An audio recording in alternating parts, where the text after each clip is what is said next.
Middle east में उथल पुथल के बीच एक और युद्ध की आहट नेतन्याहू एर्दोगन में ठन गई।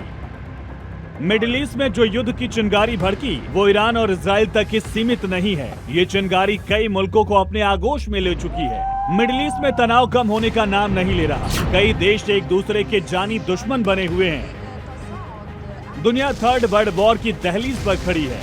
इन सब के बीच एक और लड़ाई छिड़ने की बहुत हद तक संभावना है। इसके पीछे की वजह है तुर्की की सेना का मजबूत होना। अगला युद्ध तुर्की और इजराइल के बीच दिख सकता है। एक्सपर्ट का दावा है कि तुर्की के राष्ट्रपति रेसेप तैयब एर्दोगन की सेना को आधुनिक बनाने की कोशिश के पीछे इजराइल के खिलाफ खुद को मजबूत करना है। यरूशलेम पोस्ट में दावा किया गया कि एर्दोगन की सरकार ऐसे कदम उठा रही है जिनसे पता चलता है कि वो संभावित युद्ध की तैयारी कर रहे हैं।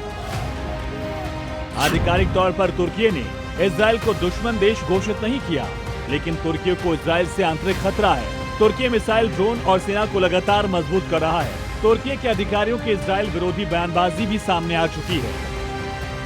एर्दोगन के सबसे महत्वपूर्ण कदमों में से एक नियम मई 2024 में लागू हुआ। इस नियम ने युद्ध की स्थिति में संसाधनों, निजी कंपनियों, परिवहन साधनों और विशेष कौशल वाले नागरिकों को जुटाने के सरकार के अधिकार को बढ़ाया है। ये नियम तुर्की को युद्ध की औपचारिक घोषणा के बिना तेजी से आपातकालीन स्थिति में आने की अनुमति देता है।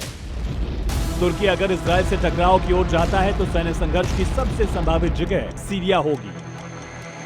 सीरिया में तुर्की और इजरायली सेना एक दूसरे के क्षेत्रों के आसपास काम करती हैं। उनके हित आपस में टकराते हैं। ये टकराव सैन्य संघर्ष में भी बदल सकता है।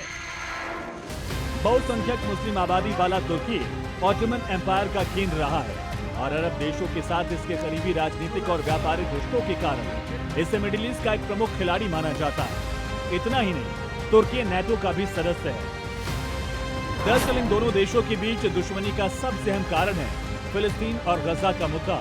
एर्दोगन मुस्लिम दुनिया का मसीहा बनना चाहते हैं। हमास को तुर्की का समर्थन है।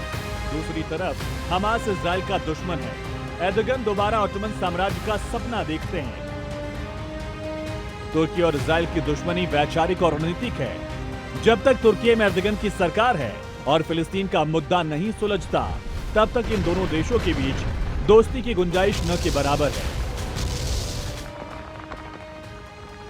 फिलहाल जिस तरह के हालात हैं, हो सकता है आने वाले दिनों में दोनों एक दूसरे के आमने सामने हों।